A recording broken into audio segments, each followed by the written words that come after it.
د پښتون قام کلتور او د حجرې ناسته یو لویه اکاډمي ده. زموږ سره افضل خان موجود دی. افضل خان صاحب دا راته ووایه چې حجره په خپله یوه اکاډمي ده. په حجره کې چې کمیله محصلېږي هغه زما په خیال چې په کالجونو کې هم نه ترلاسه کېږي، خو موبایل راغلی دی او د موبایل د وجې نه زموږ د حجرې هغه علم چې دی هغه ناقص شوی دی. په دې حواله تاسو څه وایئ؟ د ټول نه مخکې خو زه د بزیره ټي وي ډېره زیاته مننه کوم چې هغوی دلته موږ له راغلل او زموږ د پروګرام ته شرکت وکړو. ډېر د هغو ډېره زیاته مننه کوم. بل تاسو د موبایل او د حجرې خبره وکړه، نو زموږ چې په کم وخت کې حجرې روانې وي خلک به مشران به په حجرو کې کېناستل، کشرانو به ترې خبرې زده کړې کولې، ډېر هر څه به زده کېدل. زموږ سوشل میډیا راغله، موبایل راغی، کمپیوټر راغی، خلک هغې ته یکدم خوشحاله شو.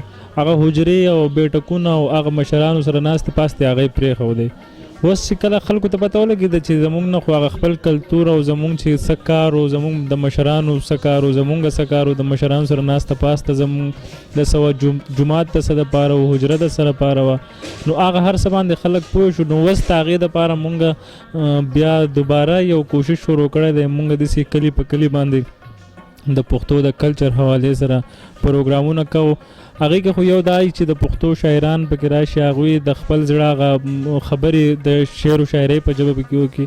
بل موږ پکې څو پیرې داسې کوشش هم کړی دی چې د پښتو چې کوم پخوانی شملې دی یا زموږ د بروزو هغه سپلی به وي یا داسې قسمه هغه پخواني چې کوم کلچر و د میزرې کټونه به زموږ پخواني مختلف هم وایي. دلته دا خبره ډیره مهمه ده چې د حجرې ناسته زموږ د پښتنو ثقافت، زموږ پلارانو نیکونو به د پټو خبره وکړه، د لارو کوڅو خبره به یې وکړه، هغه به زموږ د راتلونکي علم دپاره ډیره زیاته ضروري وه.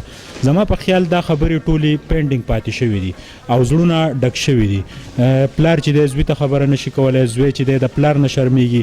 نو تاسو میسج څه دی د حجرې ناسته که د پښتانه قام یوه پیره بیا د بیټکونو ناسته ګیدرنګونه شروع کړي نو زموږ علم چې دی هغه به یو په دوه شي؟ تاسو څه وایئ په دې حواله؟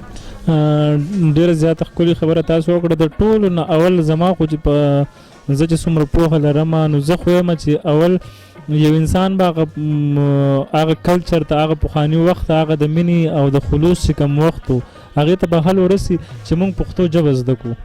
د ټولو نه اهمه خبره دا ده چې موږ پښتو ژبه زده کړو. چې پښتو ژبه موږ زده کړو نو موږ ته به پته ولګي چې موږ بیا کتابونه لوستی شو په پښتو کې.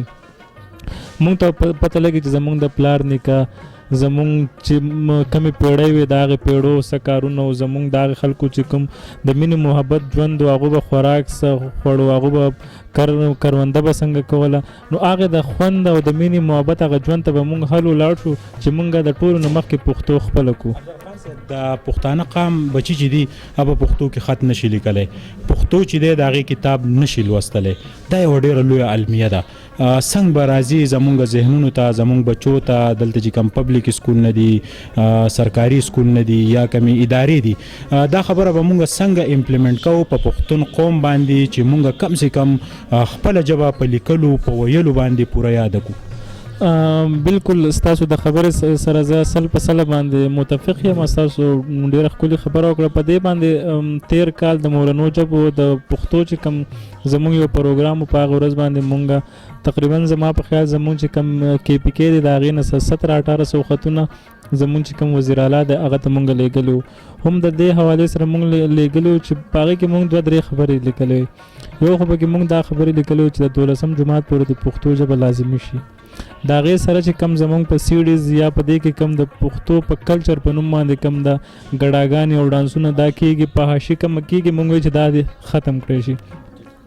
اوس مونږ په خپل لیول باندې چې کم کار شروع کړی دی، اوس زموږ ډېر ملګري داسې دي چې هغه د پښتو کتابونه اخلي او خلکو له فری ورکوي چې تاسو دا کتاب وګورئ. نو هغو داسې یو کوششونه شروع کړي دي. مونږ داسې لګیا یو په کلي په حجرو باندې ګرځو، خلکو له دا پروګرامونه دغه کوو. مونږ وایو چې دا پښتو بیا راژوندی شي. چې کله پښتو راژوندی شي او خلکو ته پته ولګي په پښتو باندې پوه شي، کتاب لوستی شي، پښتو لوستی شي، نو د هغې نه پس زما په خیال چې زه یم چې دا خلک به هغې تیر د مینې محبت ژوند ته لاړ شي. بالکل جی، پښتو د مینې نه ډکه ژبه ده. د پښتو سیډي ډرامې، د پښتو فلمونه، د پښتنو کلتور هرگز نه دی. دغه د پښتنې ژبې سره مذاق دی. د افضل خان صاحب میسج دا و چې زمونږ بچو لا مونږ لا پکار دی چې دومره پښتو زده کو چې په پښتو کې خط لیکل او کتاب ولاړول مونږه لازمي زده کو. ضرورت هم د دې خبرې دی چې مونږه په خپلو بچو باندې په خپل نظر ثاني وکړو او خپل پښتو ژبه چې دی هغه د زړه د کومې یاد کو.